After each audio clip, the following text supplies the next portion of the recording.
that is something that should not exist in a healthy society. But we are not living in a healthy society. And the very fact that people are also celebrating this vigilante justice means that there is like very deep-seated and valid resentment that people feel towards these institutions. Understandably. That's it.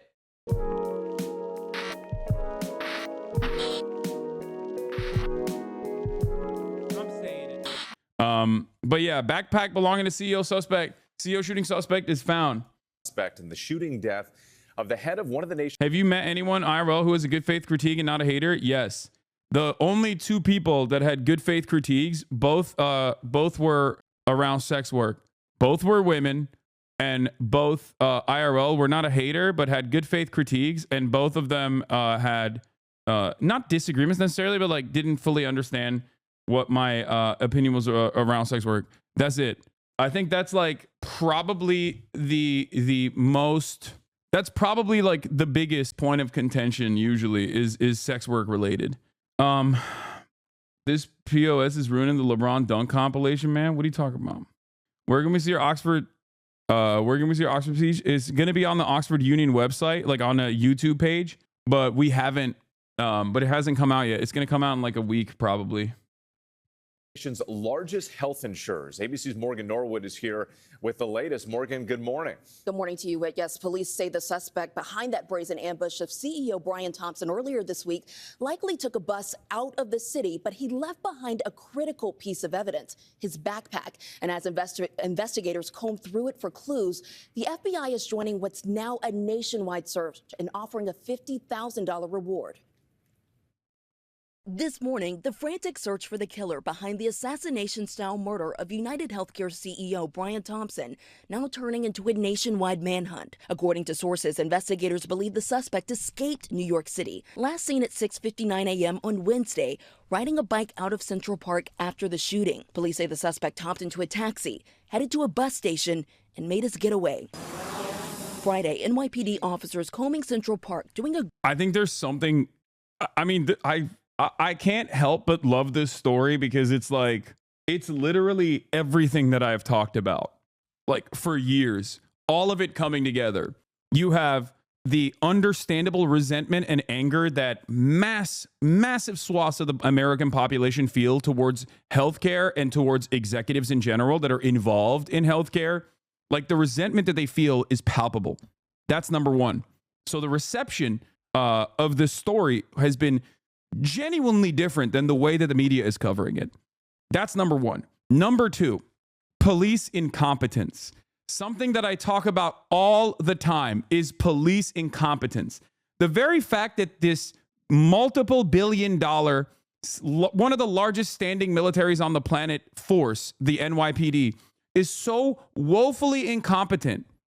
And it's not necessarily a bad thing in this circumstance, but it is a bad thing when there are real crimes happening and they're tasked with solving them and they fail to solve them. But like, it is so publicly in display that one of the most effective, supposedly, one of the largest, most effective police departments on the planet that have a submarine, okay? Drones, submarines, an office in Tel Aviv. Like, these guys are so woefully incompetent when they're tasked with finding one singular criminal, okay, supposedly criminal. It's a loaded word, right?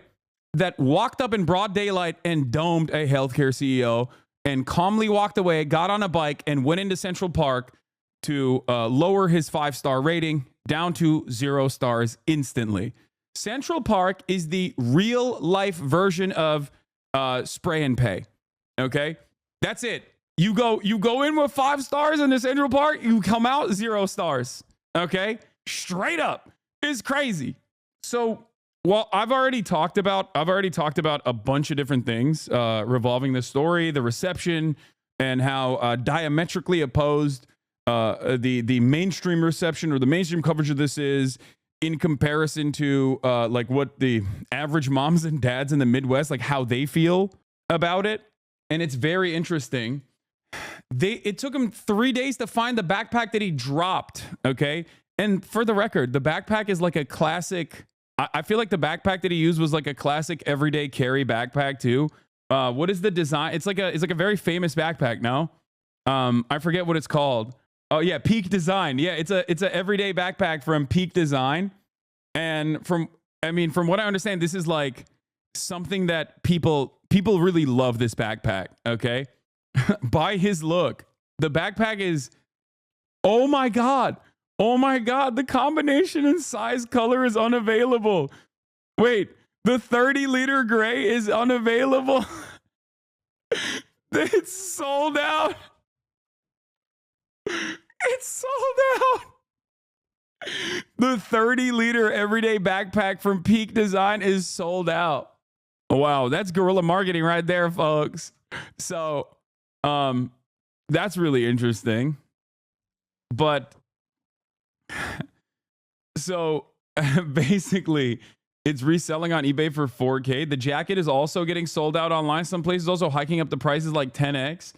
Anyway, that's insane that people watch that and we're like, oh, dude, I love how breathable his windbreaker is.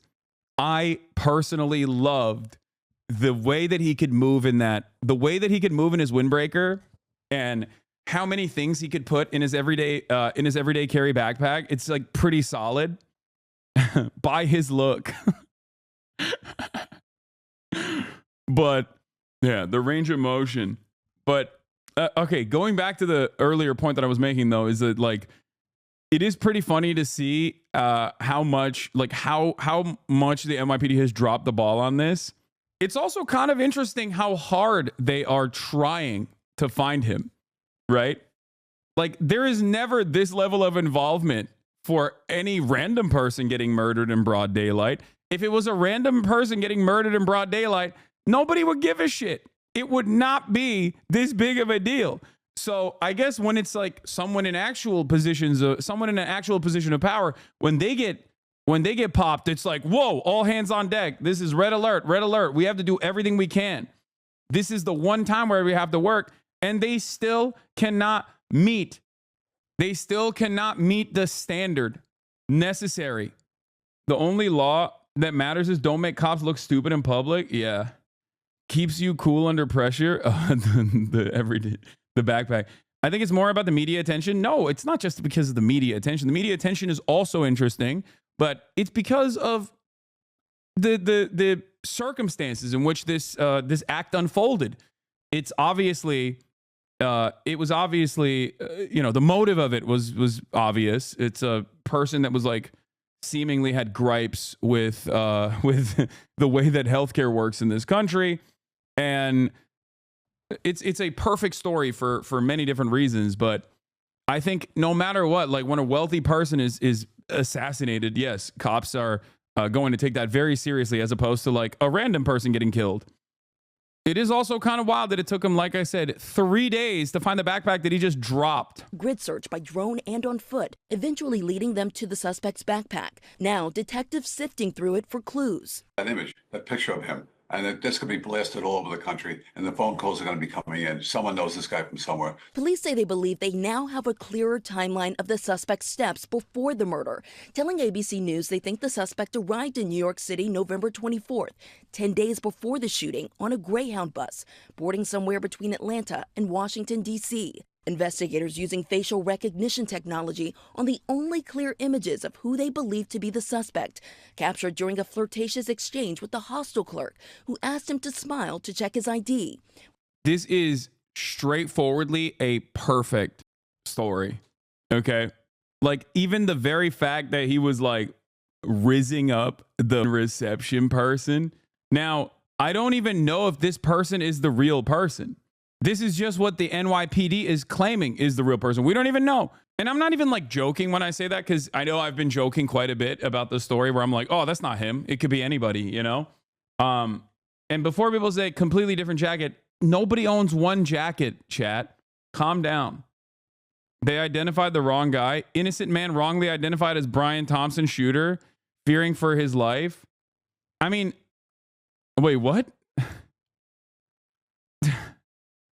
No, dude, this is a Daily Mail article about Joey Manorino, who is like a random right-wing Twitter troll who's It's a bullshit article, chat. Don't get duped, okay? That's not... It's Joey Manorino. He's like the classic right-wing dipshit on Twitter. Which sources say was fake. Authorities also turning to DNA pulled from items left near the murder scene, including a cell. Whoa! Hey! Calm down. That's a very different gun. That's a very different gun. That's not... That could be anybody. That could be anybody. It looks like... I wasn't here. I was in the UK. Stop. I was in the UK when this happened. I was in the UK when this happened. Okay? Totally different gun also. No suppressor. 50K easy. Cell phone and a smudged fingerprint from a water bottle they say the suspect bought at a Starbucks minutes before the shooting. This video showing the suspect tossing an item in the garbage. He was methodical and disciplined. I will give this individual that. But everybody makes mistakes, and you got to find those mistakes. As the search intensifies, police working to determine a motive. Police believe the gunman is a disgruntled ex-employee of United Healthcare or an angry client. Today, value-based care is the centerpiece of our growth strategy. And now, other corporations. I think one of the craziest parts about this is that, like, this dude is still like small fry, okay? He's not even the top dog. Like, the United Healthcare structure, like, there's a United Healthcare group, okay? This guy is the CEO of one of the many different tentacles under the United Healthcare group. So, like, he's a low-level CEO. He's still not a good guy, okay? His actions are not great, right? His actions were not great. But it is interesting. It is interesting to think that, like, there are still, less accessible people that are out there. I heard that some pharmacy techs were saying yesterday no claims were being denied, where it usually is like 30 to 40% getting instantly denied. Yeah, it's a really interesting situation, isn't it? I mean, we saw Blue Cross Blue Shield Anthem reverse their decision like overnight to no longer offer coverage to anesthesia over a certain period of time. Like if you go under with anesthesia for if you go over a predetermined time frame, if you're taking anesthesia for a longer than a predetermined time frame, like, they will not cover it anymore. They said that they weren't going to do that. And then they very quickly reversed that decision. I wonder what happened. And then Kathy Hochul was basically taking credit for it. And insurance companies on high alert, reassessing security for their senior executives. And investigators are looking into the possibility that the gunman used what's known as a veterinary gun, typically used on farms and ranches. But now that the suspect may have skipped town, they're really leaning on the public for help. Those photos that we've shown are the clearest ones yet, and they are hoping someone out there can recognize him with. And Morgan, other companies are now taking notice and taking... He was the CEO of United Healthcare, which is the insurance division that makes up 3/4 of the UHG's revenue. Action when it comes to security now. Yeah, this has really shaken up corporate America. We have several companies, insurance companies alike, scrubbing bios of their top executives from their website. Just this morning, we're learning that Centene, it's another major insurer, announced that it's not going to do its in-person investors meeting here in New York City. Instead, they're going to move it virtually. All of this to protect their employees and executives. So again, we've got heightened alert, not just in corporate America, but among these insurance companies. Guys. This ripple effect across the country. Morgan, thank you. Yeah, a time frame that doctors don't determine either. The insurance would determine it. But that's just how it is in America. That's my point. That's what's so frustrating about it. That is what's so frustrating about this process. And not only that, but also they used AI. United Healthcare started using AI to deny claims, and it skyrocketed the number of denials that they were engaging in. And for the record, even the deny, depose, defend book that everyone is pointing to, like, that book itself is not exactly a great book either. Like, that's a pro healthcare insurance book, but it's so bad. Healthcare in this country is so bad that they even got capitalists who are pro healthcare insurance that are criticizing it. Okay. United CEO Andrew Whitty gave an address to the company today, leaked to me, telling employees we guard against unnecessary care and tune out the critical noise. Has been disturbed by the amount of negative and in many cases vitriolic media and commentary that has been produced over the last few days, particularly in the social media environment. And I want to reassure you of a few things. Firstly, we are going to continue to make sure that we put patients, consumers, and members first, as we always have done. The mission of this company is truly to make sure that we help the system improve by helping the experience for individuals get better and better. There was nobody who did more to try and advance that mission than Brian Thompson. And there are very few people in the history of the US healthcare industry who had a bigger positive effect on American healthcare than Brian. And we are going to make sure that we not only acknowledge and honor that legacy of Brian, but we'll continue it. Our role is a critical role, and we make sure that care is safe, appropriate, and is delivered when people need it. And we guard against the pressures that exist for unsafe care or for unnecessary care to be delivered in a way which makes the whole system too complex and ultimately unsustainable. So we're going to continue to make that case. We will continue to do the work we do. And I have never been more proud of this company and our colleagues and what this company does on behalf of people in need across the country. I encourage you to tune out that critical noise. Yeah, they're basically changing. They're basically like hiding the board of executives and their names and stuff like that. People have been trying to get their Wikipedia pages deleted. Okay, and it's really interesting that they're this worried. I mean, I guess it's not that crazy to be afraid in this time, but legally, isn't it all public? It's all public information. Yeah, but they could potentially change the laws. I mean, these are very wealthy people. These are very, very wealthy people. These are the people who have a lot of motion.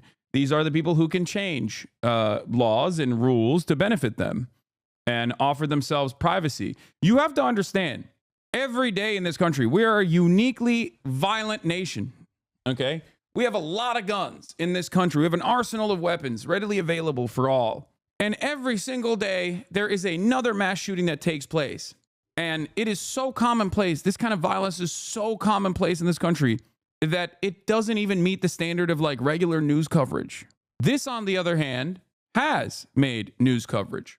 And the reason for why it has made news coverage is because this person was acting out the desires, I think, and the resentment that many Americans feel. Okay? I think that's what it is. That's why a lot of people are terrified. Because in the aftermath of the shooting, people were like, "Oh man, you really can't even be safe on these streets. The shooter is the shooter is still at large." And I was like, "I'm not a healthcare CEO. What do you mean? I don't think this guy is interested in killing other people, you know, or at least random people. I'm not afraid, you know.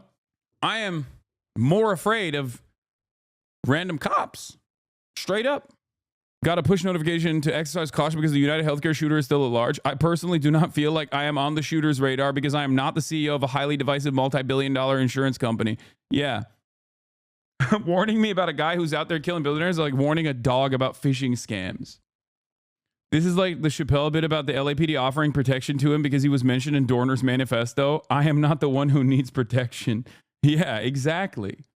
So I think this is unique. The commentary that I made, the commentary that I had in the aftermath of the Trump shooting, the first one, is quite similar to this instance.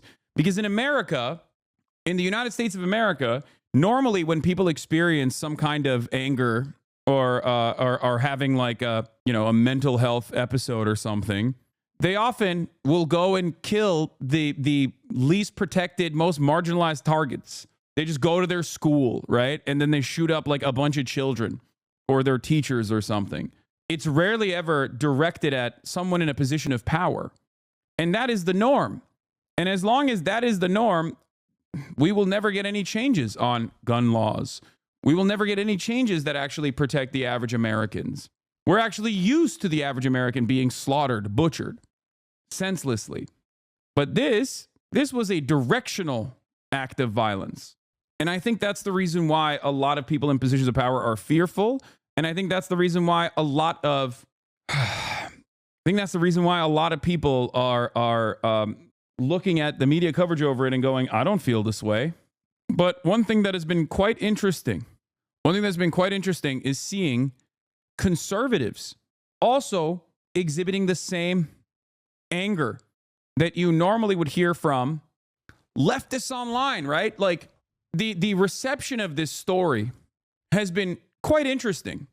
Americans from all different walks of life, from all different kinds of backgrounds, different political ideologies that have all been over directly by the privatized for-profit healthcare structure in this country also carry the same resentment that the shooter had.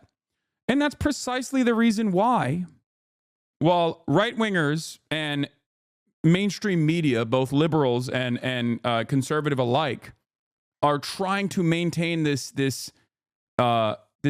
civility aesthetic to say, people are celebrating this, like this is crazy. Normal conservatives, on the other hand, are like, of course people are celebrating this. What the fuck are you talking about? Look, people are naturally going to celebrate. This is on r/conservative. This man's death is an allegory for the failure of privatized healthcare as a whole. We can all relate. Prescriptions we can't afford. People we know who have been turned down. Healthcare or treatment due to insurance reasons.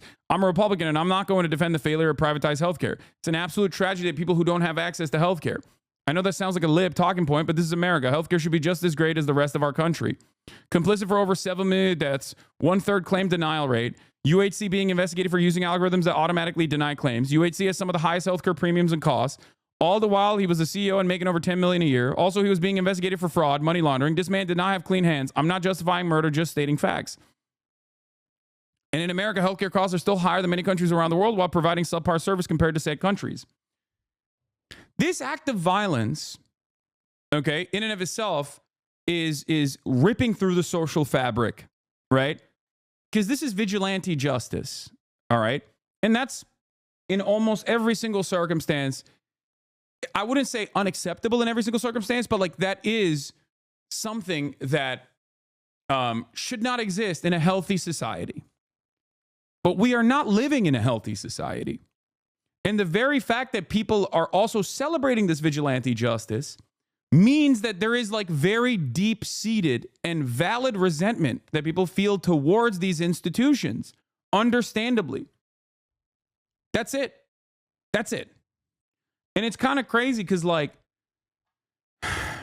this is unique for the conservatives. And the reason why it's unique for the conservatives is because conservatives love vigilante justice. Their own version of vigilante justice is oftentimes directed at appropriate targets, those without any power whatsoever. Conservatives have celebrated Kyle Rittenhouse. Conservatives have celebrated that old guy that looks like Santa Claus that killed those climate protesters that were blocking traffic.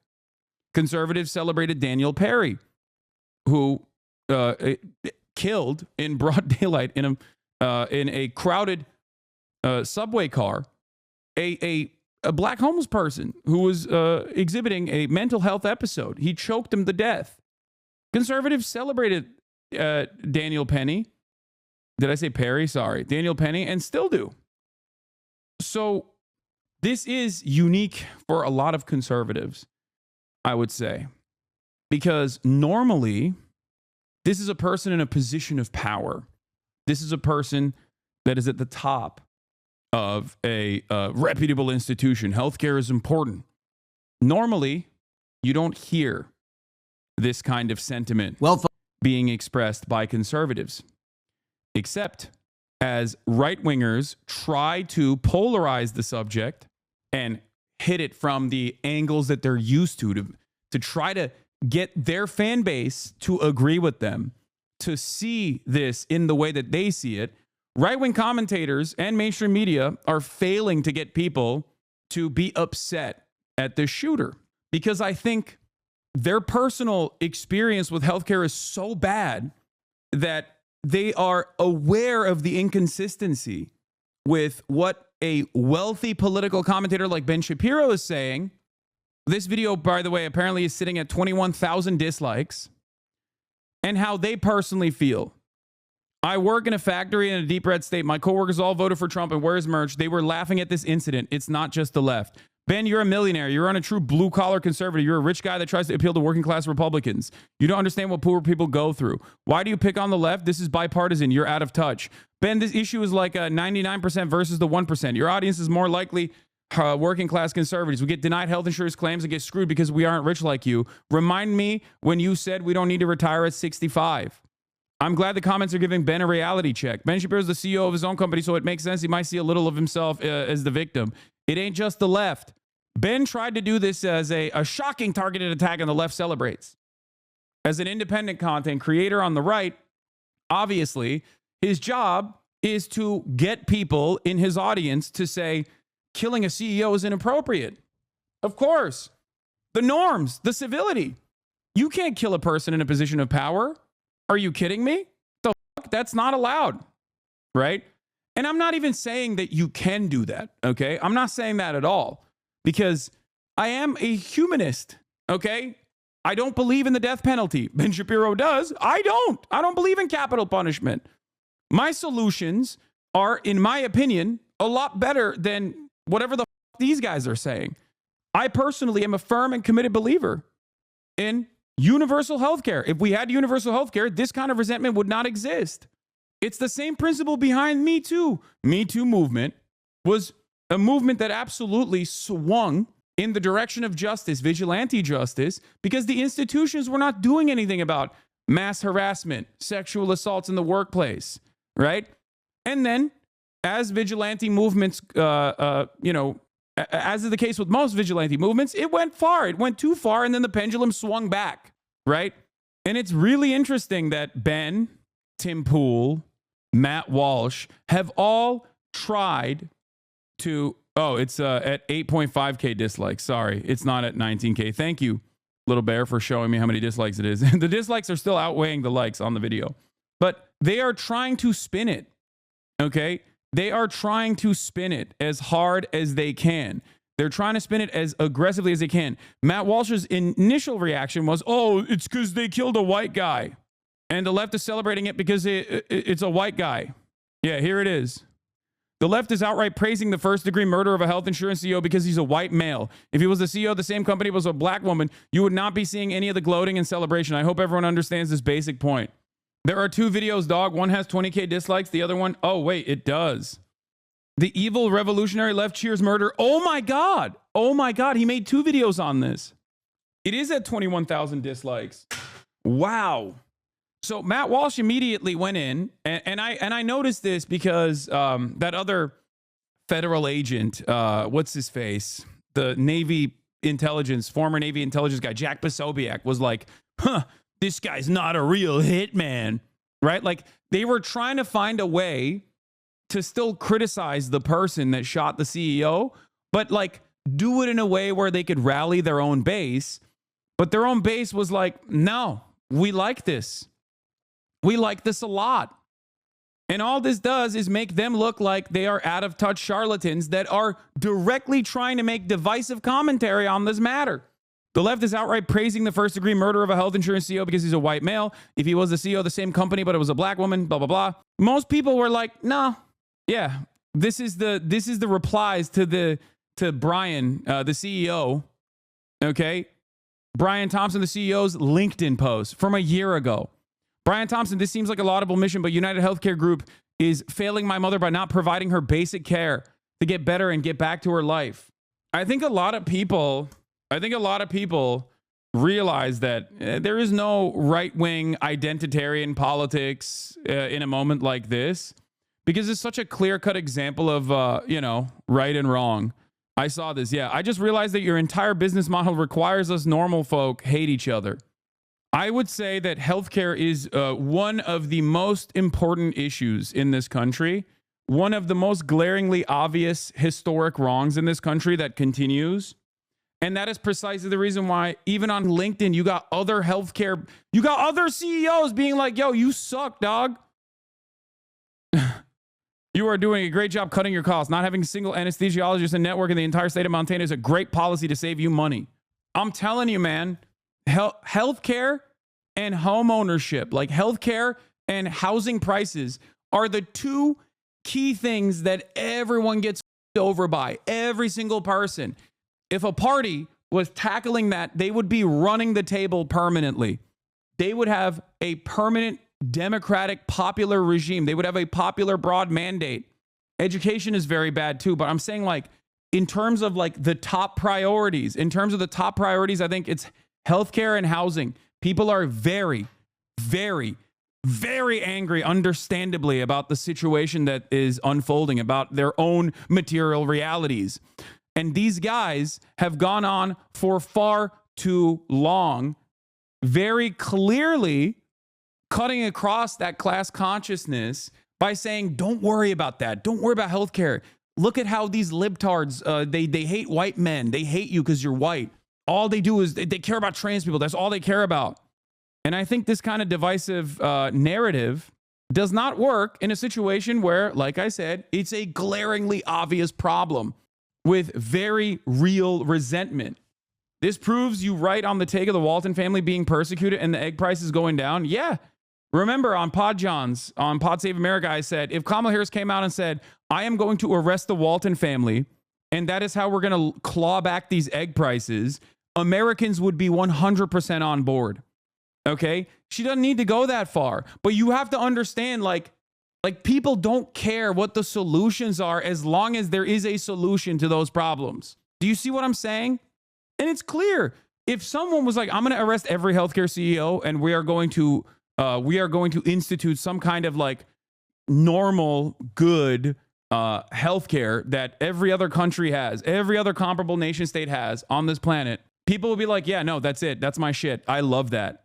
That's assuming the median American knows who the Waltons are. No, it doesn't matter. It doesn't matter. You're misunderstanding the point. I'm using the most extreme example I can use, something that like the Democratic Party is never going to do, but I'm using the most extreme example, something that normally Americans should be fearful of because of a century of Red Scare propaganda. And even then, I think they would still be on board. They would be like, okay, no, I see it. This is not the like solution. Okay. I'm not saying that the solution is like going out and instituting vigilante justice against like random CEOs. The solution is legislative change. But I think that there can't be this much pressure without a pressure valve, okay? You cannot have this much pressure building up, this much resentment building up, and consistently move people's attention away from the real vectors of pressure, real vectors of resentment. And this is a moment where very clearly someone did take vigilante action, right? And people were like, yeah, I don't care about this. This person has like killed my grandmother. I don't give a shit. You cannot hurt tens of millions of Americans in this systematized form of violence, in the words of Engels, this social murder, okay? And then expect people to also lap it up and care about the institutions. This is the same thing that I talked about with Donald Trump winning the election now twice. In 2016, he won because people were like, I'm angry at these institutions. The establishment. I don't give a shit. Let's blow it up. And that's precisely what happened again. This time around, it happened once more and people just don't understand it. Donald Trump's like, yeah, I'm going to fix your housing prices. How am I going to do that? By deporting 20 million immigrants. I'm going to fix the egg prices. How? Deporting 20 million immigrants. It doesn't even have to make sense for a lot of people. They're just like, okay, I trust this guy. He sees the anger that I feel and that's his solution. I'm willing to, take a bet. Every post on r/conservative is basically saying open corruption from leadership, unaffordable healthcare, wars and revolutions breaking out worldwide. We really might be hitting a critical point in history. Double the industry standard on claims denials. Eat the rich will start somewhere. Frankly, it's inevitable. You got Republicans talking about eat the rich, man. That's crazy. The entire Republican ideology revolves around defending the rich, and it's failing. It's because all of the divisive ways in which people have been sedated into, folks, the reason we can not recognizing who the real villains in society are failing as well. Okay? Where is it? Where is the other video that people were responding to? Did he delete it? Scroll up, second row. Oh, the evil revolutionary left cheers we have murder. updates in the search. Yeah. L-Take, I'm glad the comment section noticed. The CEO is actually a criminal. I just realized your entire business model requires us normal folk to hate each other. I don't know why you're trying to keep pushing this as a left issue. It's across the board. Yep, that's it. It's not working. It's not working for the right, the populist right, you know, the so-called populism of the right. It's only the populist right-wing sentiment is only effective if there's no motion on the left. This is why I say if the Democratic Party actually got their shit straight and were truly fighting to fix some of these problems that Americans are facing, the Republicans would not be able to effectively cut out this like anti-trans shit, this anti-immigrant shit. It just wouldn't work because everyone would be like, okay, well, this guy wants to make my healthcare free. I don't give a I don't care about trans people. I don't care. Yeah, they're weird. They're gross. Who gives a shit? Is the normal attitude that most right-wingers have. They're like, yeah, okay. Is that gonna put more money in my pocket? Is that gonna put food on my table if every single trans person is no longer allowed to compete? All 40 trans people in the entire state, in the entire United States of America won't be able to compete in high school swim meets? Is that gonna give you more money? Is that gonna make healthcare affordable? No. Make no mistake. I think the average American still has a lot of resentment and, you know, would still talk about like mass deportations if their Uber Eats order was cold. Okay, make no mistake, that still very much exists. But this is something that they feel. This is something that they experience, and it's very obvious that it's such a significant problem for them that, you know, they're looking at a situation like broad daylight assassination and going, nah, that's actually sick. And we don't even know the actual shooter's motives yet. Like, we don't know for sure what the motives are, right? I've had 2 doctors retire in the past 4 to 5 years because they claimed they were tired of spending the majority of their day arguing with insurance companies about how to care for their patients. One said apparently their accounting degree trumps my medical degree. Everything is denied by default and hope to frustrate the doctor impatient enough to concede. I don't condone the murder either, but I'm not surprised it happened. I'm dealing with insurance right now and have multiple doctors say, I need surgery, and the insurance company still refuses to approve it. Yeah. It's up, man. It's up.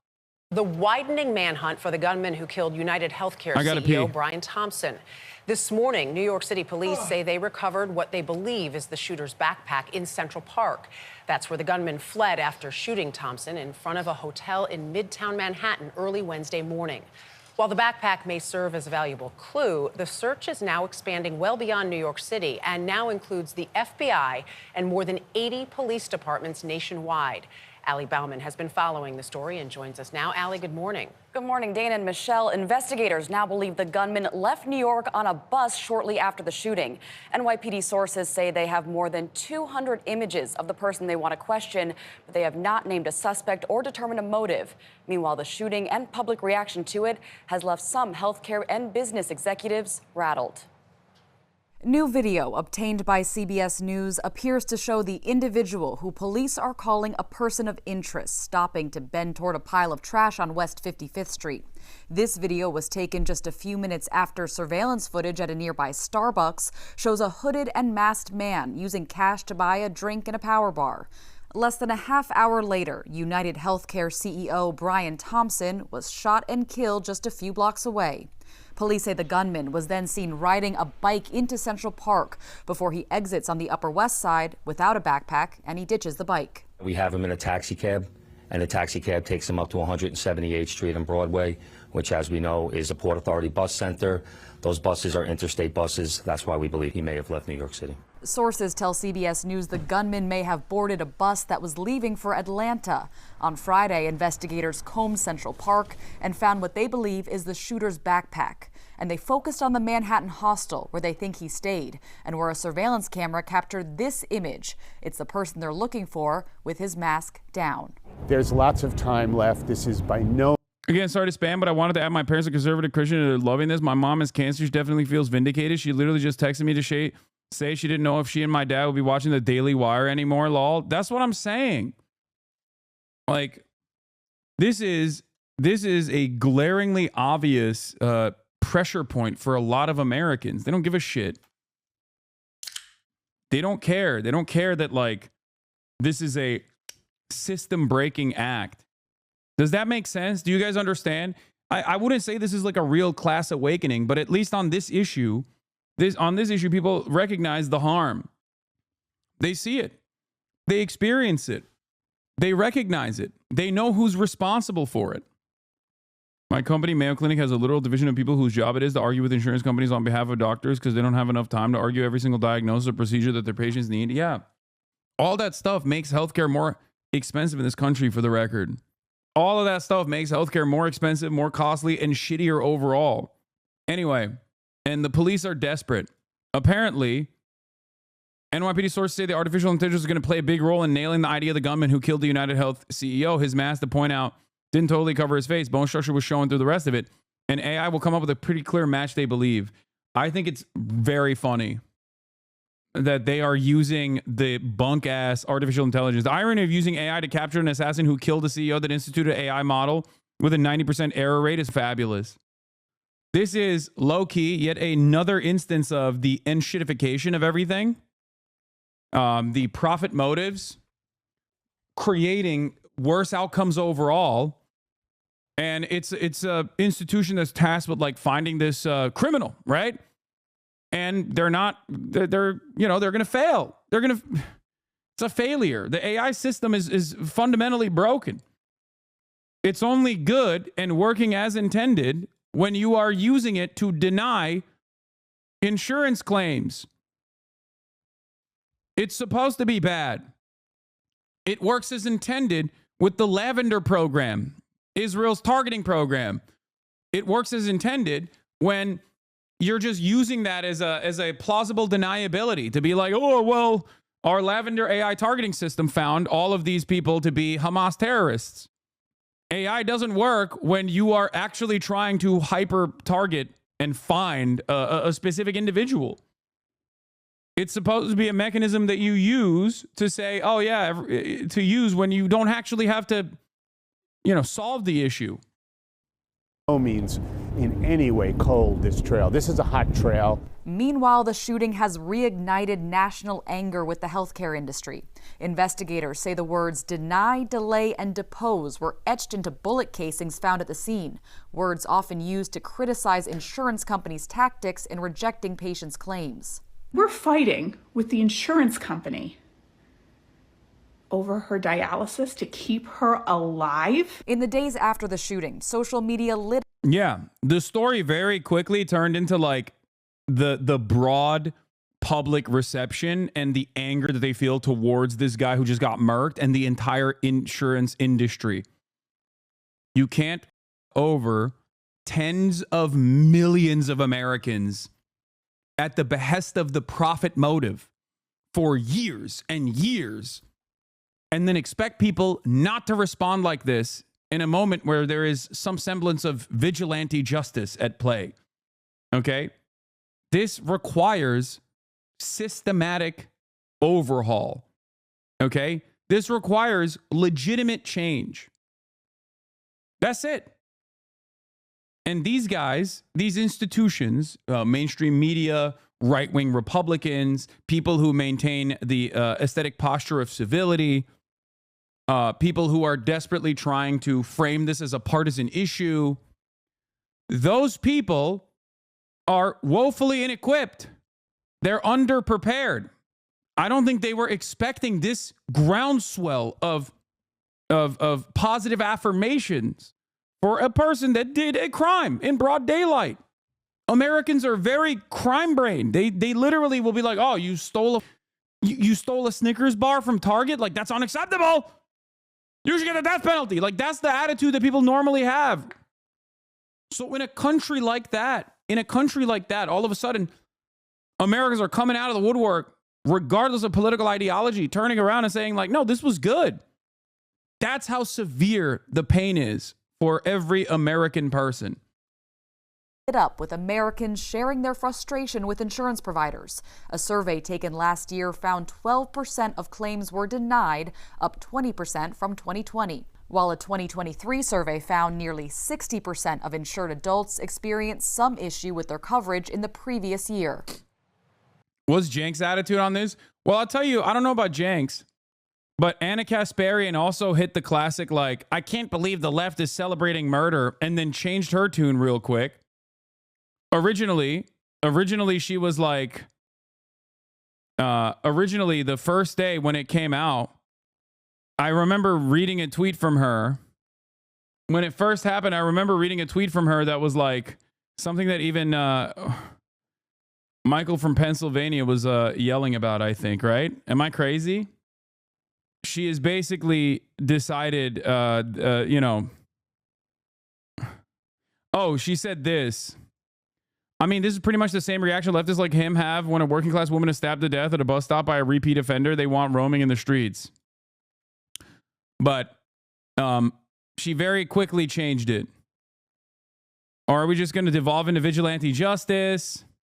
Plus, it's useless, counterproductive. That brings no change to healthcare.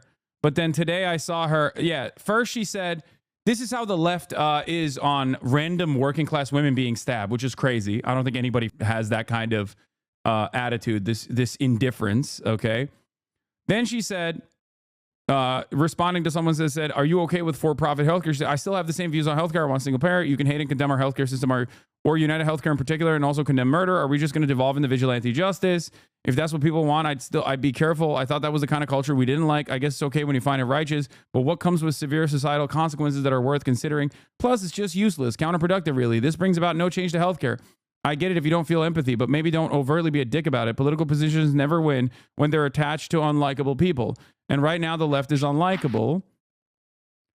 And then she responded to Ben, live your life in such a way that you aren't a socialist leech on the ass of society, reveling in the murder of people who work for companies you don't like.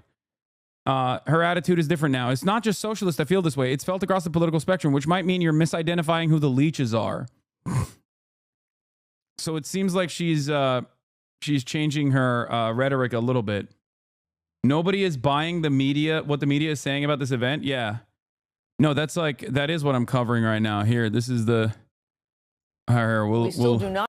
Yeah, we'll look at the broad reception of the assassin as well. But now, in the wake of the shooting, some business leaders are looking to increase corporate security. United Healthcare, the company Thompson worked for, removed photos and biographical information of executives from its website. Another health insurance the persona that this individual has taken on. And it has been remarkable, unsettling to watch the public response to what has happened here, and just the kind of caustic reaction to a father, to a human being. A part of the social media response. I mean, I think, you know, outside of social media, maybe everyone sort of just sees this as a cold-blooded murder. Look, never, if your tweet starts with assassination is bad, but you might want to rethink that tweet, right? I mean, I don't think people are rethinking those tweets. I think you guys are the people who should be rethinking the way you're covering this if you want to maintain any sort of institutional legitimacy and any sort of broad credibility. That's it. You know what I'm saying? That's it. It's like, that much is clear to me. It's like, this is one of those cases where people are just like, I don't give a f. One must examine why people feel that way. You don't have to go out of your way. You don't have to go out of your way to be like, murder is awesome. This is sick. Like, you don't have to say that, right? But I think this requires an in-depth examination as to why people feel this way.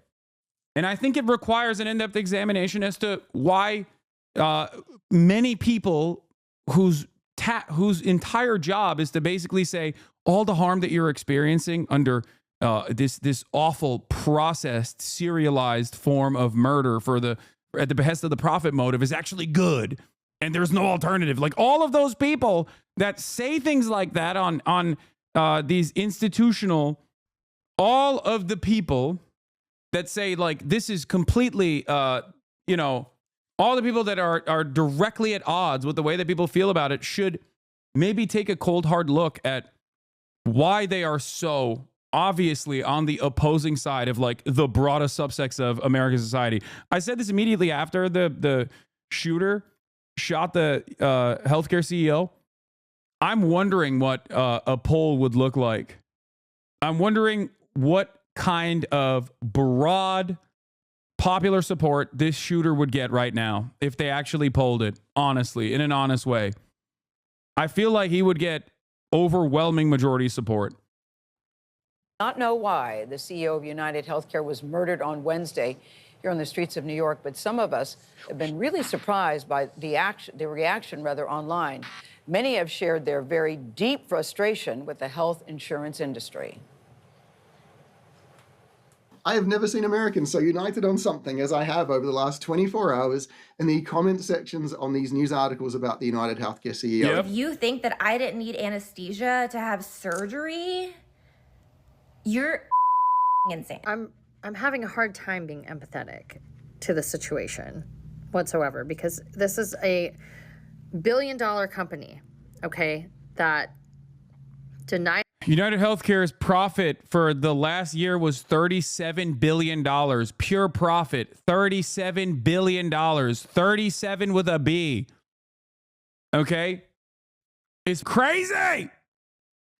Denies access to people every single day. And we're fighting with the insurance company over her dialysis to keep her alive. Having said that, I think that there was something really instructive in seeing how almost gleeful people are about this horrible event. And the truth of the matter is what it tells me is something that we all already know, that Americans have just had it. We have had it. She speaks for a lot of people there, but this really isn't about this tragedy. The videos of the doctors talking about their frustrations with insurers are from before the shooting. I had billed $12. Like, look at this. United Healthcare forecast on December 3rd. Profit largely in line with estimates. Forecast adjusted profit for 2025 largely in line with Wall Street estimates. The company sees adjusted profit for the year between 29 shares of the company fell 1%. United Healthcare, akin to its peers, see a demand and surge for healthcare services under the government-backed Medicare plans. This is them talking about privatizing certain aspects of Medicare. We talked about this extensively. Their stock went up, by the way, after the CEO got killed, which is crazy. For 2025, the company sees a revenue between $450 billion and $455 billion, compared with the estimates of $431 billion. The company expects cash flows from operations to range from $32 billion to $33 billion. The stock is down 10%. Oh, it is? I thought it went up after. In the immediate aftermath, I thought it went up. Last tweet on this, but the idea that health insurance providers are greedy and squeezing customers to juice their profits is ridiculous, dangerous rhetoric. UNH's profit margins are 6%. Premiums alone don't even cover the cost of medical and operating costs. Then it shouldn't exist. If it's not profitable at all, then let's just not exist it. Let's just literally end it. Like, what are we doing here? Oh man, this is some sort of, am I supposed to assume that for-profit healthcare insurance companies are actually operating at the behest of the population? It's a fake mediator industry that doesn't need to exist. It doesn't exist in so many other places. I hate this idea. Yeah, by the way, that 6% profit margin is $33 billion, which is what's crazy. And yes, the stocks did go up immediately after he got shot. The real reason United Healthcare stock prices spiked after its CEO's murder. They eliminated a redundancy. That's probably why. Civil war is inevitable. Elon Musk, it's not base to kill a CEO. Yeah. Civil war is inevitable and great if it's actually Americans fighting against Americans on, otherwise inconsequential things to those in positions of power. I don't know if Elon actually tweeted that second tweet, by the way. But I do know that him and every other CEO right now is probably shitting in their diapers. I don't think the second tweet is real, for the record. It's not base to kill a CEO. I doubt that he would say that. He knows. He probably recognizes how much motion this has right now. Yeah, I saw him bring his little human shield, his little child to a public appearance. Anyway, what is this? Dear caregivers, you may be aware, I work for a smaller regional health insurance company in the West, and they're losing their shit here too, Law. They got armed security guards, but only the building where the executives are, where before they only had tasers, and they're asking employees to report suspicious things more intensely. It's beautiful to see the fear. You may be aware of the national news regarding the passing of United Healthcare CEO. See, this is the issue with vigilante justice, though, okay? The issue with vigilante justice is that, like, it can very quickly turn into unnecessary death and murders of, like, you know, random people that work at private healthcare companies that are just like low-level employees. That's the problem, which is why I still think that the best possible solution in this circumstance is to change the outcome, is to eliminate this fake mediator industry that is unimaginably costly to the American taxpayer. What? Please read my chat logs, please. I'm the girl at Oxford that asked you about sex work. Thank you for being so respectful. Okay. You don't have to spam it. Matt Walsh defended the guy who killed a homeless man while simultaneously condemning people celebrating the CEO's assassination. Couldn't be any more on the nose. Exactly.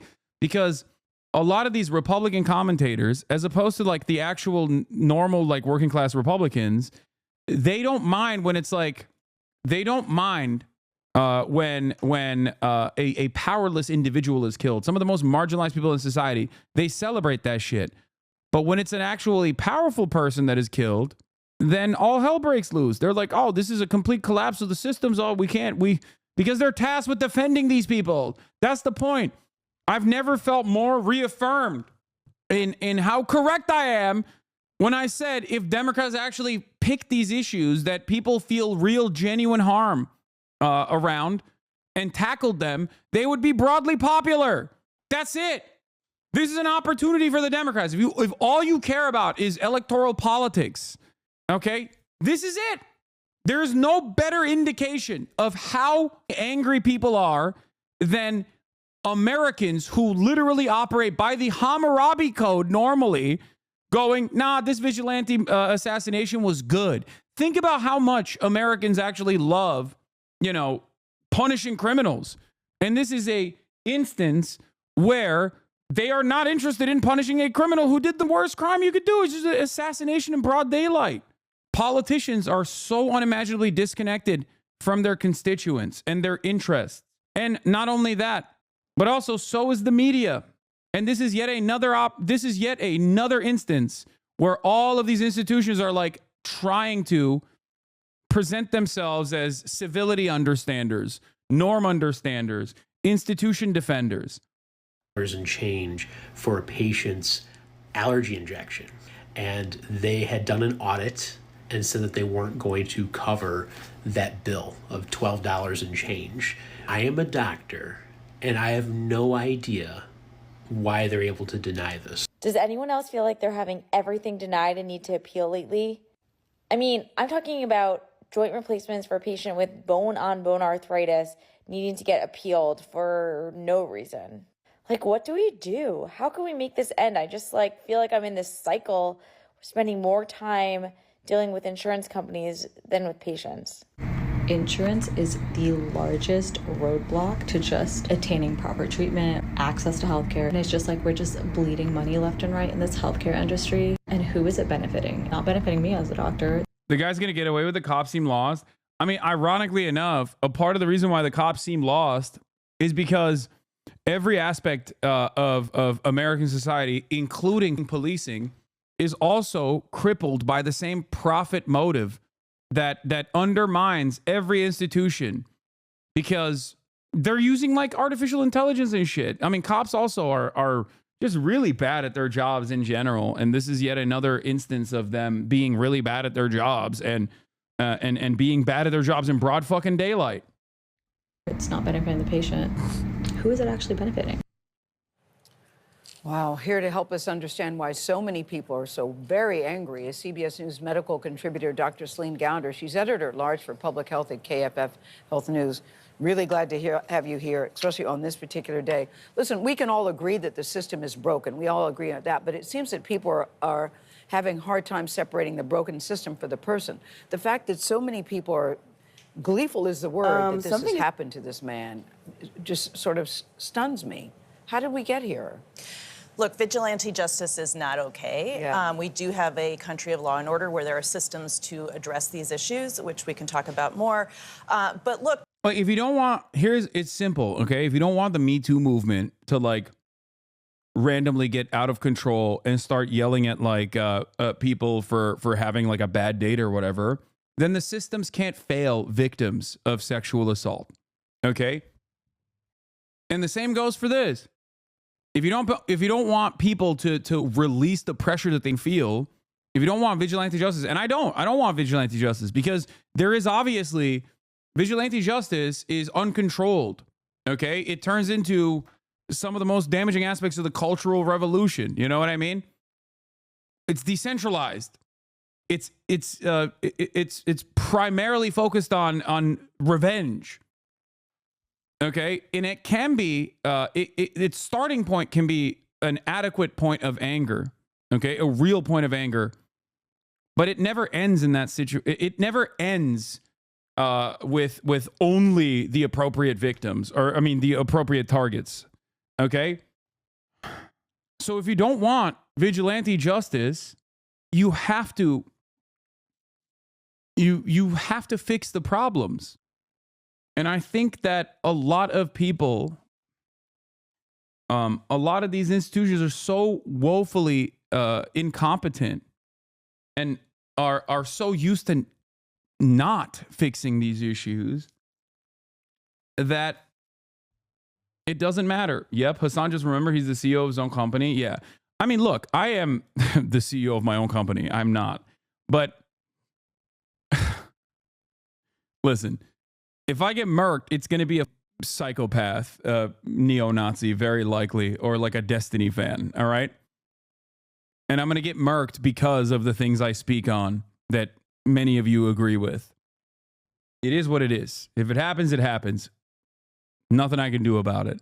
Having said that, okay, I'm not in here to defend the honor and protection of CEOs. I'm not saying that at all.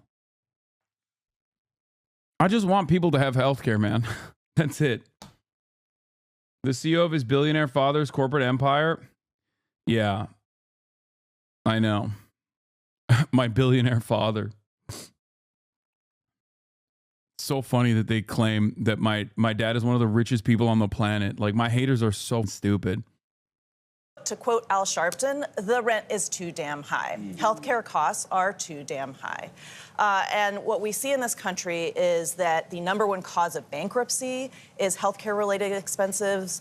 According to KFF polling, after groceries, transportation, and rent, healthcare costs are the number one cost of concern to families in this country. Didn't you say healthcare is what radicalized you in college? Yeah.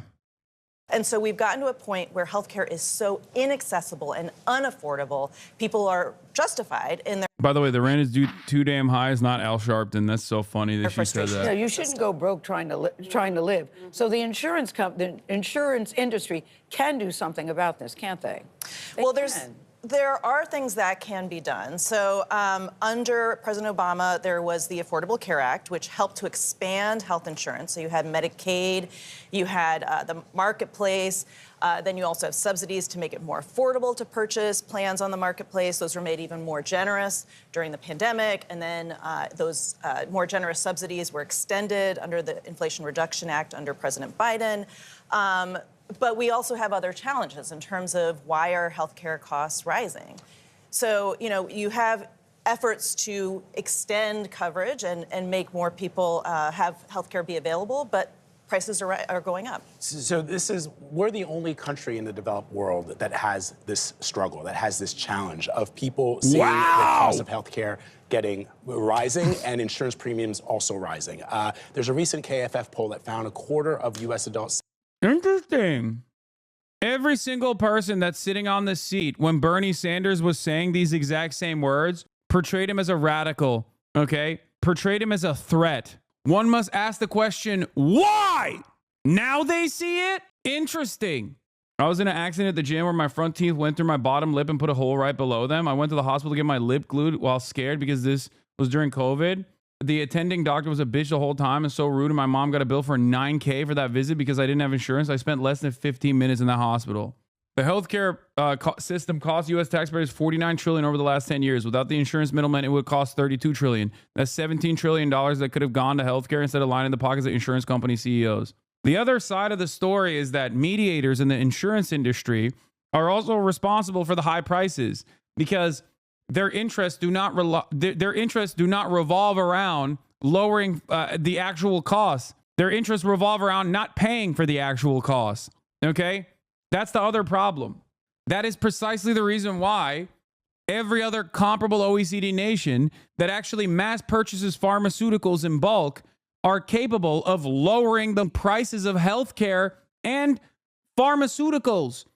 In America, it was illegal. Barack Obama was the first president that allowed the VA, which is the only, at the time, it was the only like close to nationalized form of healthcare, to allow bargaining at the purchase point.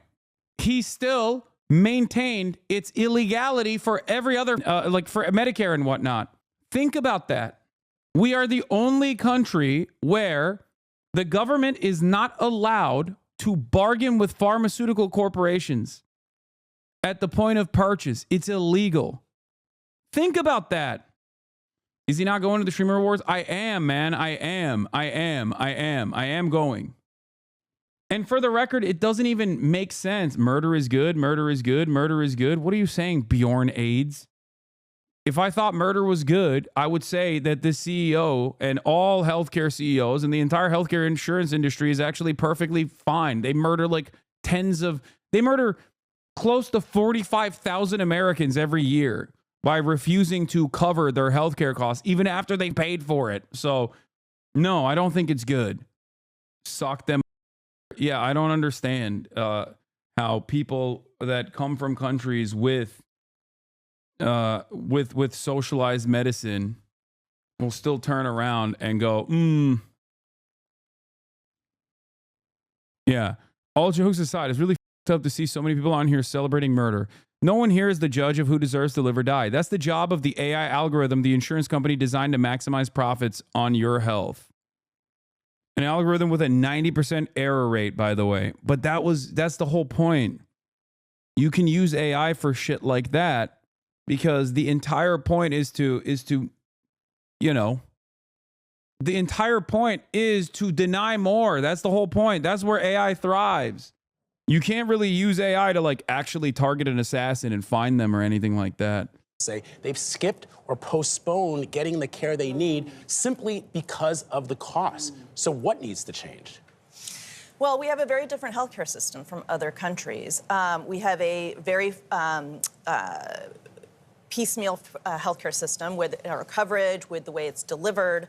Many other countries have what we call socialized medicine. By the way, Medicare is socialized medicine. Yeah. And even that socialized medicine is the most expensive. Sheltered Rosebud is like, are we going to talk about Gaza? I spent literally the past week delivering speeches on Gaza.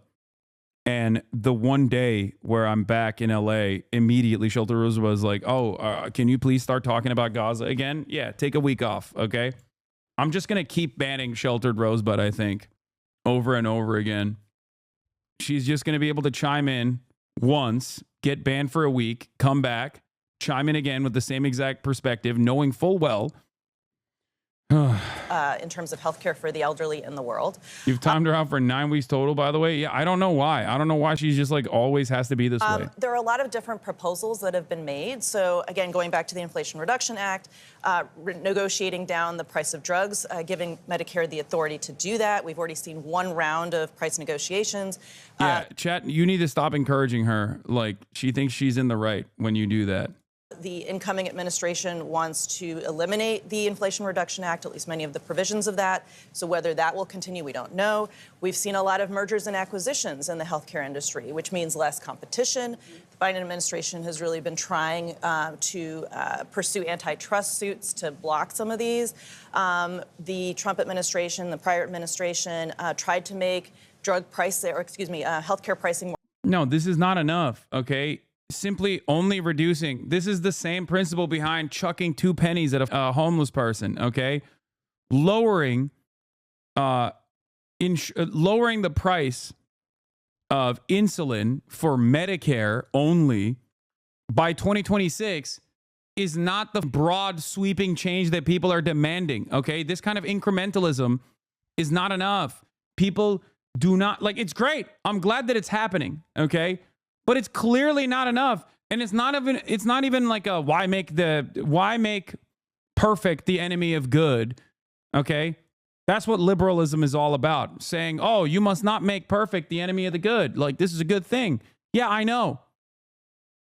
But it's ridiculous when the most consequential, broad sweeping legislative change on this issue has been lowering or limiting the price of insulin to those over the age of 65 to $35 by 2026. Okay? That's crazy. It's like you have a gunshot wound on your chest and they offer you a Band-Aid and they go, well, I covered, you know, I'm covering some of your injuries. Why are you still complaining? You pay for insulin? My friend, Americans pay an insane amount for insulin. More transparent. That was another way of trying to make things better. It's really going to depend. Not enough. Yeah. It's not enough. These are all sort of chipping away at a bigger problem. So we saw the doctors in those clips talk about how it seems like more and more claims are being denied. Are you seeing that? And for people at home whose claims are denied, what can they do? I'm definitely seeing more claims being denied. And what we're also seeing now is increasing use of AI by the insurance companies to deny claims. And then you have competing AIs being developed by healthcare systems to fight the health insurance AIs. You know, me as a doctor, I have to spend a lot of time on the phone with various different companies to try to explain why my patient is in the hospital, needs to be in the hospital. If you are finding your claim, It's kind of insane. People can mention your name and get 40K views easy. What the hell was that Oxford Union questions? Like, did the whole Destiny Discord just flood the Oxford Union? I mean, It was Cambridge. what the fuck? They didn't ask, like, I swear there was like 2 questions about Israel-Palestine. I swear, I'm flabbergasted, guys. What the fuck was that? I mean, he handles himself very well, but like... Video will be... Why is Hasan speaking to Oxford Union with the kind of shit he says? I know. One must ask the question why all these other like reputable institutions don't feel the same way that you do. My mother's a conservative cancer survivor, but she got very angry at me when I jokingly complimented the deposer. I guess we are just really lucky to not have any really bad experiences with insurance. I think it's good that my haters were out in broad daylight. Daylight is a pretty solid disinfectant on how hysterical some people come across.